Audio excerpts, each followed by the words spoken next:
Hey, Lila, how you doing? Do you know what, Michael? First, can I don't know Yes. if I ever got a chance to properly just warmly from my heart tell you thank you so much for giving me a platform for my grief.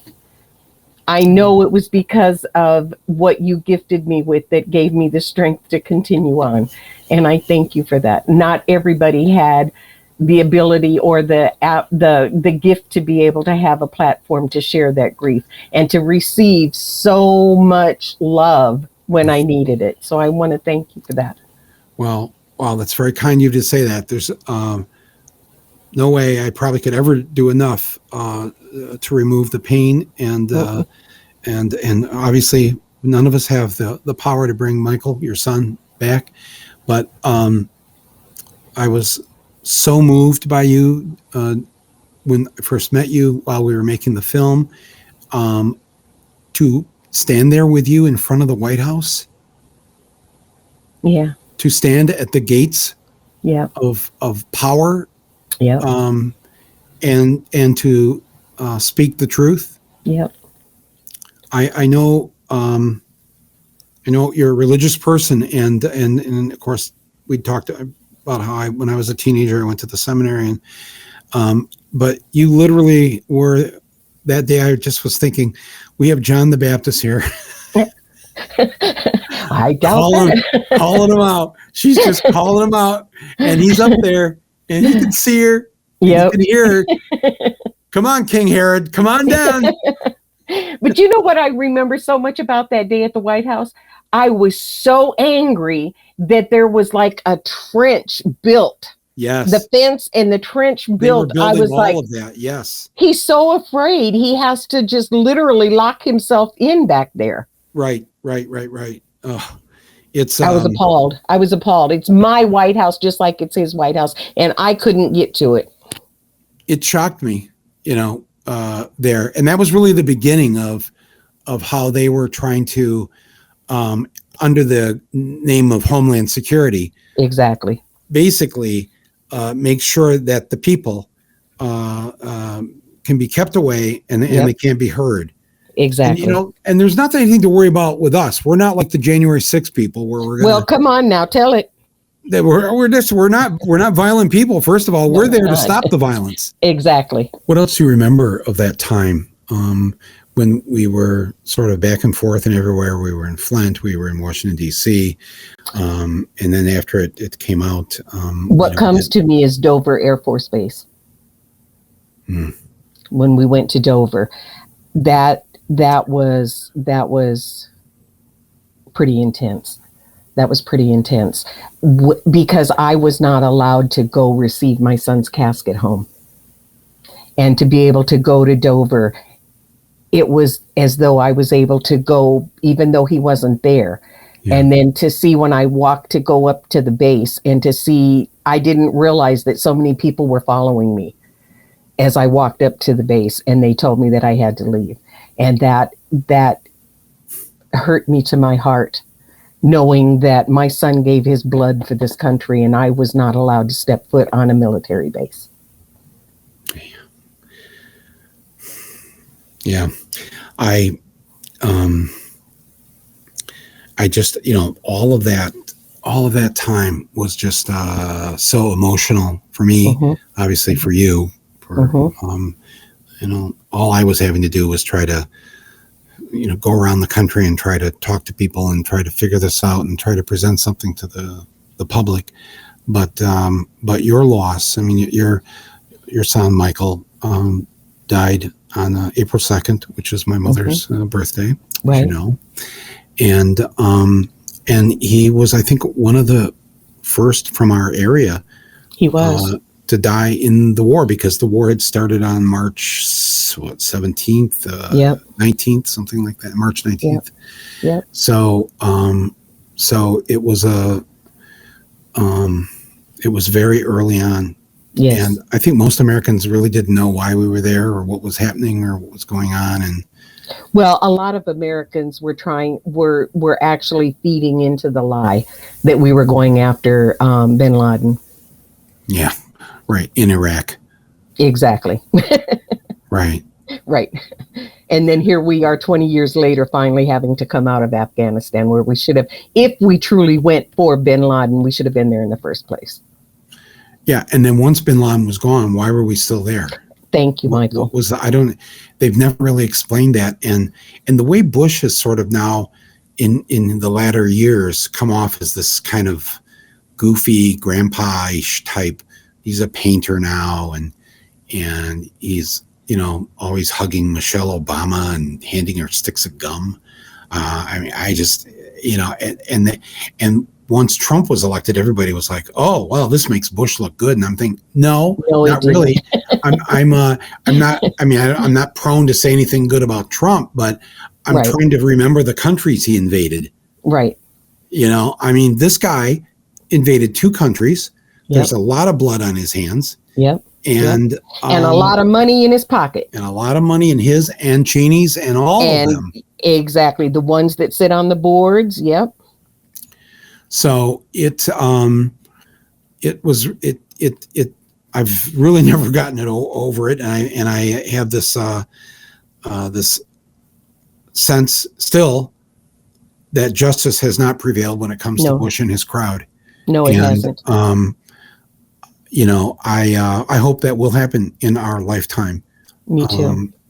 How do they sleep? How do they sleep at night? You know what? I don't know how they sleep other than just being pure ignorant and choosing not to take accountability for their actions, because I think in their mind, they were doing what they thought they needed to do in order to pacify the ones that put them in office. And that sickens me. That just sickens me with our political system. How have you dealt with that yourself now? Because it's been, so Michael died in 2003. So that's, what is that? 18 years. 18 plus years now. Yep. A lot of counseling. I worked with the Columbia University for the study of grief for families of fallen soldiers.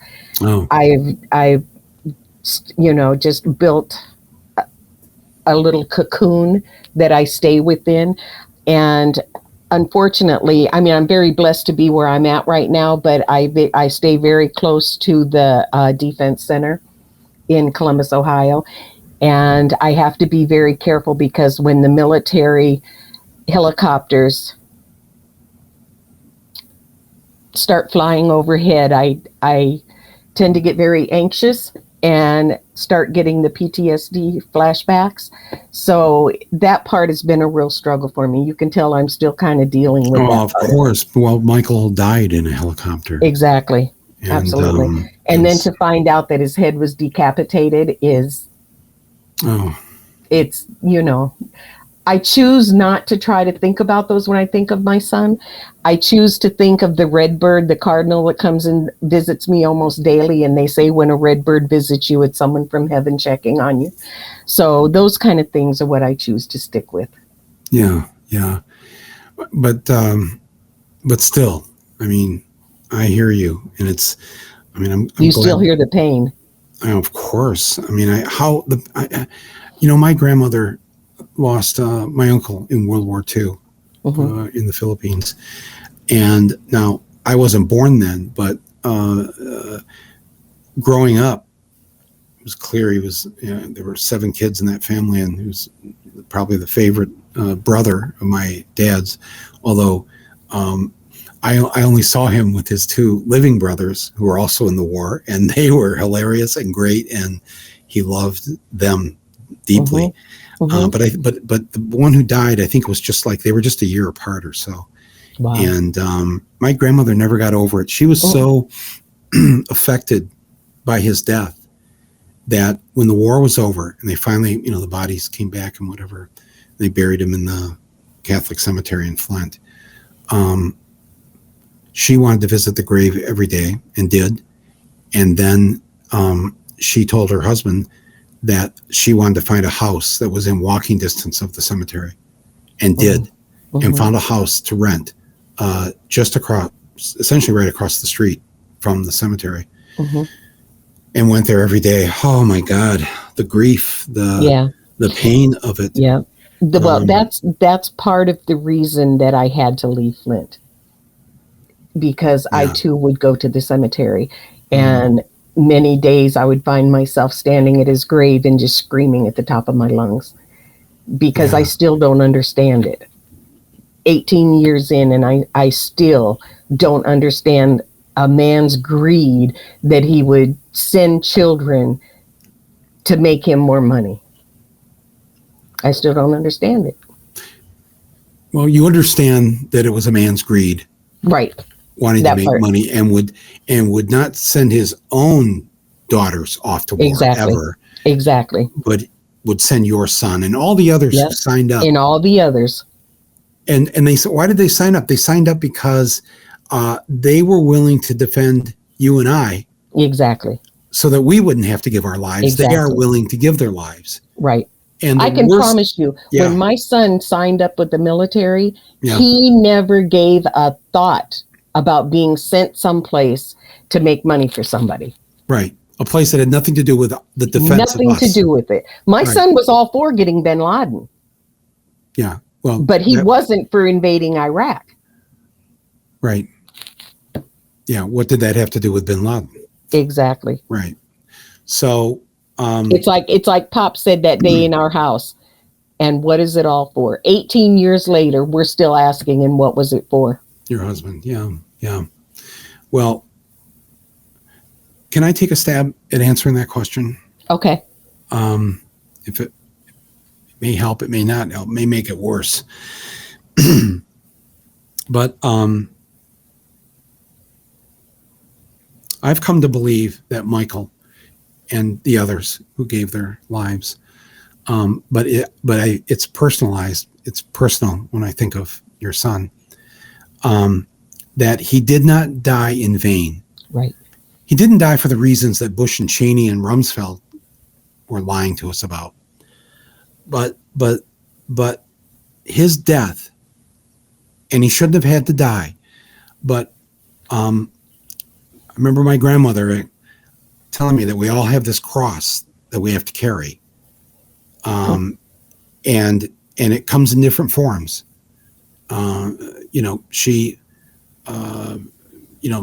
You lose people in your family. My other grandmother lost 2 babies. Life is hard. Mm-hmm. Life is hard. And it feels sometimes like one curveball after another coming right at our heads. Right. But the fact that Michael Pedersen is with me to this day, after I met him through you, Mm-hmm. some 18 some years ago. The fact that he lives on in that way and lives on in you through you, that we got to tell his story, that his story, I think affected a lot of people. I'm sure people just watched the film for the first time tonight. Yeah. Has affected them. And that means he lives on. He carries this message through his death. I just got it, Michael. I just got it. Part of there might be many reasons, but I believe now, after hearing your words, part of the reason that my son had to give his life, and he was willing to do that, was so that this truth could be told. Right. I believe that. I believe that very strongly. And I believe, Yeah. To the people who are watching this, who also lost loved ones. Yeah. I mean, I've gotten letters from parents this last week after Afghanistan, after the end. What did he die for? What did he die for? What did he die? And I've tried to write back and tell them that answer will be delivered by us. Mm-hmm. If in his death it encouraged 5 people watching this, 10 people, 1,000 people to get off the sofa, get active, speak your mind, vote, protest, participate in this democracy. Exactly. Whatever. Exactly. We will complete his or her life if we all do that. And if we don't, if we remain silent, if we remain apathetic, if we so easily can say, and rightfully, I just got so much going on. Please, Mike, I can't take on anything else. please. I understand. Lila understands. Yes. But we cannot remain still, Silent. and we cannot remain silent. No. And we dishonor the dead if we do. That's how Exactly. strongly I personally feel about it. But Michael, I want everybody to understand that you start where you are. Right. With the anxiety, the PTSD symptoms, with everything that I've dealt with over the last 18 years. The last election, I got more young people to register to vote than I have in my entire life. And it was because they had the audacity to start bitching to me about the way the world was in America. And my first question is always, well, did you vote? Well, no, I'm not a registered voter. Right. Don't say that to me. Ask my son. I have gotten more. One girl, her mother didn't vote. Her grandparents didn't vote. And she was an African-American young woman. I can promise you this last election, she voted for the first time. And she's now getting her family to vote. You start where you are. Stop the excuses. Just stop it. I don't deal with excuses well, and I don't deal with ignorance well. Wow. Thank you for doing that with these young people and getting them to register to vote. But when this film came out, I got so many emails and things from people that saw the film that had that sentence in there. I decided to vote. I haven't voted yet. I'm going to vote now. And the powerful way that you convey this message, I remember somebody who worked on the film saying after we saw the final film, said, this is a film about two mothers. Ultimately, if you want to boil it right down to the core of this film, the soul of this film is brought to us by the mother from Flint, Lila Lipscomb, and the Iraqi mother who has just lost her child after we bombed the civilian population there in Iraq. And she's carrying the dead child. And, people know the scene in the movie, and she's crying to God, why have you let these Americans do this? Why? Are you there? Yeah. Can you punish them for this? It's not going to bring back my child, but I'll tell you. And so I thought this was really great when she said this, because it was like that, the sort of guttural scream from the soul from that woman in Iraq and from you in Flint, Michigan, is the heart and soul and the glue of this film. And I think just watching it tonight again, just feel the same emotional reaction to this. And well, my 18-year-old grandson, who was actually born on my son's birthday, Amarian, he was the baby that Howard and Michelle had at the time of the filming. He's getting ready to watch it for the first time. Oh, wow. He's been shielded from it only because we needed to make sure that he was mature enough to be able to receive what was really going in it. Because knowing what has happened to his uncle, that he's born, and Michael knew that Amarian was born on his birthday prior to him dying. And he was so proud that his first nephew was born on his birthday. So this is I truly want him to be with me when he watches it. I think that was the thing that we needed to wait for. Wow. Well, I'm so happy to hear that. And let me know what his response is. I will. Because and how's Michael's daughter? How old would she be now? She's 24, I believe 24. Now. She just left. She comes and spends the summer with us. And her mother, through all of it, actually has done such a beautiful job raising her. I have to give her mother her props. She has done absolutely fabulous with Michael's daughter. Wow. She's loving, she's kind. She's still, she's special needs, but she's just an absolute joy to be with. And how's your husband doing, Pops? How's he? Pops is doing fairly good. He's recovering from colon or prostate cancer. He is recovering from knee surgery due to getting hit by a hit and run driver. Oh, geez. So, life just kind of tries to kick you down and you just get up and go. But the one thing that I've learned is the power that grief has over your physical body. Right. And he's 77 now, 78. No, Pops is 77 and me just turning 68. We both have, surgeries and life happens. Right. So, wow. Well, tell him I said hi for sure. I will. And everybody else there. And you're in Ohio now, the mortal enemy of Michigan, as you know. I'm not very popular on game day. No. And you're near Columbus, right? So I am in Columbus. Well, you are in Columbus. Oh my yes. God. Yes. Yeah. No. Yeah. And we really do love waving our Michigan flags. Oh my God, man. You're a brave person doing that in Columbus, Ohio. I'll tell you. Well, just like they have a right to go for Ohio, I have a right to go for Michigan. Yeah, but you're in the heart of the. And when have I shied away, Michael? I know, right? I was just going to say, why am I even saying that? It's a challenge to me. I think that's probably why we do it. Do you ever get back up to Flint? Yes, yes, we do. We do. And I tried this year, but we didn't get a chance to make it because I try to go up and visit the Michigan-owned military museum in Frankenmuth because, that's where Michael's display is.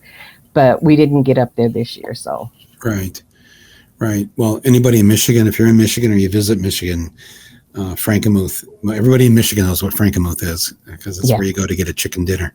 Yep. And but they have this Michigan military museum where they honor those from Michigan who've served and who've given their lives and all of that. So I have not seen it yet, but I definitely will be there because somebody's always dragging me to go there to get a chicken dinner. Yeah. So I will be in Frankenmuth and check that out. Well, Labor Day, they close Labor Day for the rest of the season until Memorial Weekend.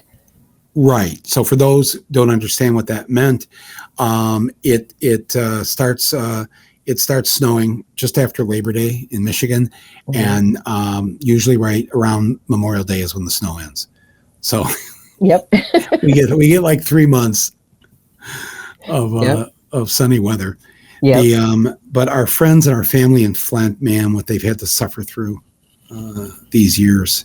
Yeah. It's really something. How are you feeling about President Biden? What's your take on how he's doing? So far, I am so pleased. I am so pleased. I am so pleased. I am so thankful that he just took everybody out of Afghanistan. Wow. I am so thankful that he just ripped the band. There was no good way to do it. Right.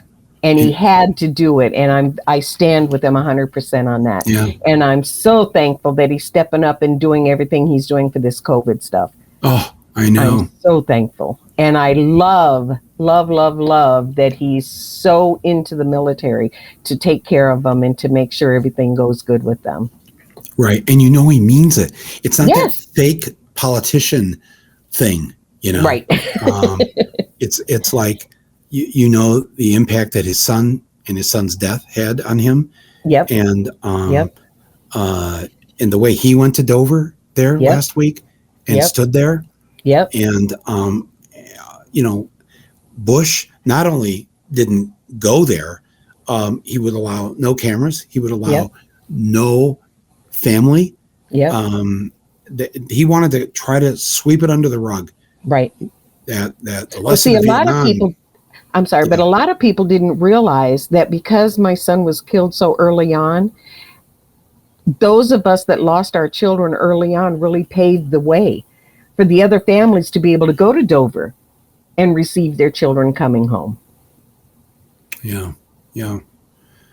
Hey, can I tell you, it's just something when we showed Fahrenheit 9/11 in the Cannes Film Festival, and we'd already come back home to the United States, halfway through the festival.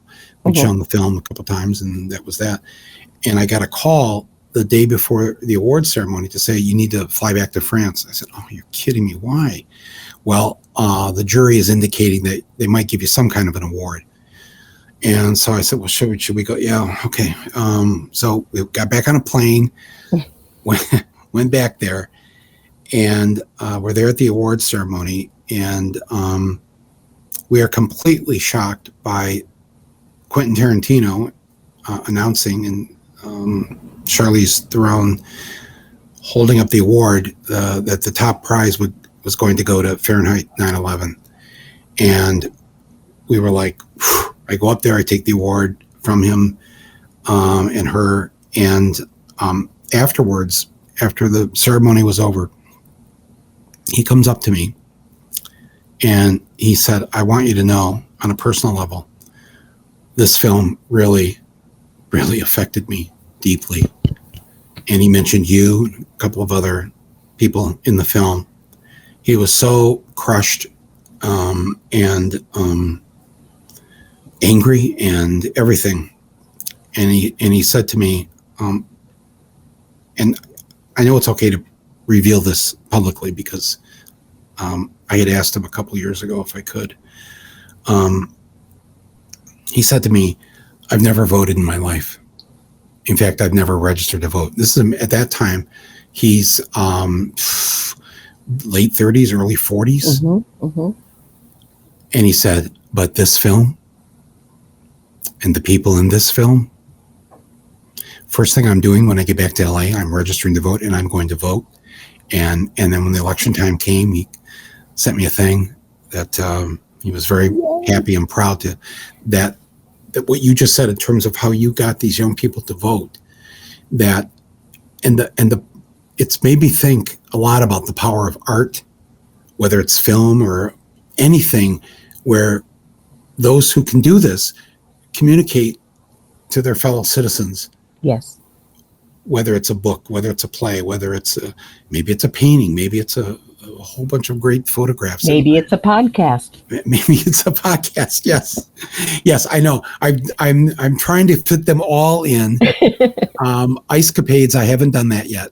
I've not skated in Ice Capades or Disney on Ice, so I'll put that on the bucket list. But no, Lila, what I'm saying here is that we don't know sometimes the impact and the effect that we have in what we do. And sometimes it's even in the smallest things, smallest ways. You don't have to be Quentin Tarantino or Michael Moore or whatever. If you just did this in your neighborhood, if you just did this in your apartment building, just appoint yourself the block captain of just one street. Yep. And now imagine. Start where you are. Yes, just start where you're at. You don't have to think you got to change the world. If you change the world on your street, and if 1,000 or 100,000 do that, boom. Right. We're going to live in a better country, a better world. Because one is going to touch one, that one is going to touch two. Yeah. It's the domino. Yeah. Yeah. Yeah. Lila, before we close, I want to just kind of turn it over to you to speak to these thousands and thousands, and I don't know, I haven't checked the counter yet, but you know, this will be seen by hundreds of thousands of people. Let me just put it like that. If it hasn't been already, it will. The film itself, back in the day when it was released, was seen by millions, but you have the floor now, the camera and the microphone, to say whatever you'd like to say to all of those who are watching right now, who have seen you and heard your voice, and I know who are very moved by what they saw in the film. But here we are now in 2021. Yeah. And here you are, the 2021 Lila. Yeah, a great granny. and a great grandma. Yeah, which is the greatest gift. I'm only at the grandparent stage right now. First, I want to just relay how grateful I am because of being chosen to be a part of the movie. It gave me the platform, but it also gave me the opportunity to touch other lives, and it gave me the lesson of learning to accept love. Because at times it became very overwhelming, but the love that was given to me by people that I didn't know, but that the story had touched, strengthened me and kept me going day after day after day. And even today, I still get reached from across the world. People get in touch with me through Facebook and things. I had an actress in LA not long after the documentary came out that I actually went to LA and gave her points because she was playing a mother that had lost a son in war in a play in LA. Oh, wow. So being able to be used in those avenues is really a gift that you've given me to be able to go forward and to be able to use my voice to get others to vote, because I get so tired of hearing people say, well, my vote doesn't count anyways. Yes, it does. And it's clear that it does through the last election. But now what we need to do is start looking at the things that they keep shoving in all these bills that they're trying to pass, because people don't understand that, yes, this might be a bill on abortion, but what other things are going through the lines with it? And keeping people afraid gives them the power. Keeping people held back gives them the power. But when you use your voice to speak out, you take their power away from them and you stand in your own power. Don't let people silence you. I tell my kids all the time, if you don't have the answer to the question, somebody does. I had to go to the White House through Michael Moore to get the answers to my questions. And I was able to teach my family, don't stop. If you're not satisfied with the information that you're given, they can't keep it silent. They might be able to black out the lines and not tell you everything, but eventually somebody's going to have to step up and tell you what you really need to know. But you have to find the courage within, and you have to start where you are. And I just want to encourage everybody that as you go through your day, pay it forward. Smile at somebody, because you don't know what they're going through. That's right. I smile at people, and there might be little kids after school trying to buy a snack and don't have enough money. Buy it for them. What harm is that to you? You have to pay it forward. And if you get sick and tired of all the negativity surrounding you, you have to break it. And you have to turn the light on, and you have to surround yourself with the light and the peace of the fireplace. You have to find peace within. And in order to find peace and strength from within, you have to step out of yourself. And you gave me that opportunity. Well, thank you for saying that. But sometimes I wonder, sometimes you don't have a choice. What brought us to your living room in Flint that night? We were given a list. By that time, there have been a number of people in the Flint area given their lives in Iraq, Afghanistan, and we came to you. We came to you first, actually, and when we left,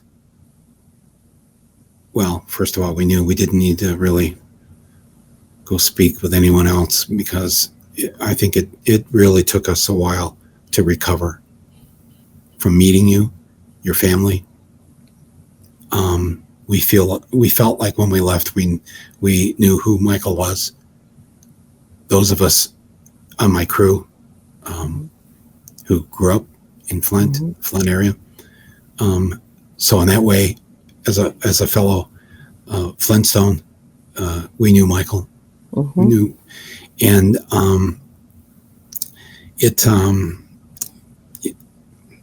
thank you for giving me, I guess, the privilege of being able to carry your voice forward, and to have millions hear it. I've got to believe it's done some good. It has. And I believe it.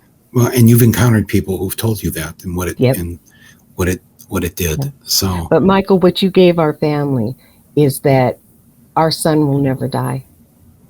That's right. Because 500 years from now, somebody's going to click on a link. Yes. And there our son is going to be. I love you, Michael. I'm so thankful for you in our life. Oh, man. I will, one of my best friends lives in Columbus, Ohio. So when I'm through there next, we will get together, catch up. And thank you for the good words that you've given people here tonight. And just keep on doing what you're doing, Lila. It's important. You too. All right. And be safe, Michael. Please be safe. Oh yeah. No, don't worry about anything. He said just before it happened. No, and thank you for that. What you've got on that screen behind you. Before we were live here, I said, you put that on there. It's a fire on a beach. Yep. I said, and she said, it's for you. I said, nobody thinks of me on a beach with a fire. And you said, it's to help relax. Yes. And create peace. Yes. And then I instantly relaxed and felt so great that you were here tonight. And you turn the light on, Michael. You stay in the light. Stay in the light. Yeah. Wow. And still I rise. Yes, that's right. Everybody hear that. Yes. Please. Yep. Everybody think that. Yep. All of us do that. We're going to be in pretty good shape. And just smile. Just smile at somebody. Yes. Well, I've always been a big believer that humor is maybe the best medicine. To be able to laugh, to have a sense of humor. That's one thing I didn't tell you. That in the very beginning is how we actually survived the news of Michael dying. Was Tyler Perry. His plays, right? Medea. Yes. Laura and I put it on, literally had to pause it. We fell off the bed laughing so hard that we both wet ourselves. Oh my God. And I had the opportunity when Tyler was in Flint to meet him. He brought me backstage and met my daughter Lori as well. And that was before the movie, actually. Wow. No, I think it was after it came out when we finally got to meet Tyler. But he is such a jewel, and he's such a good person. Special to me. And he came to Flint. Yes, all of that. Yes. Wow. Yes. I did not know that story. And but it's the truth that watch a funny movie, laughter, whatever it's a healing power. And and even just like you said, just that smile on your face can sometimes turn that day around. So I'm a big believer in that, and being raised in this Irish Catholic family, humor is very important. And I used to say to people, they'd say, well, you don't drink. I said, yeah, because I'm supposed to drink because I'm Irish. But I said, no, I know that it's either, their choice is either laughter or drinking. And I chose laughter. But anytime I say that about anybody who's Irish, they're going, dude, we do both. You can do both. It's okay. Have a drink. Have a pint on me and keep laughing. So anyways, all right. Absolutely. I love you, Ben. We gotta go. Thank you, Lila, for joining us. Much love to you and your family. Much love to you too. Yes, thanks. We'll see you soon. Okay, bye-bye. Okay, all right. Take care.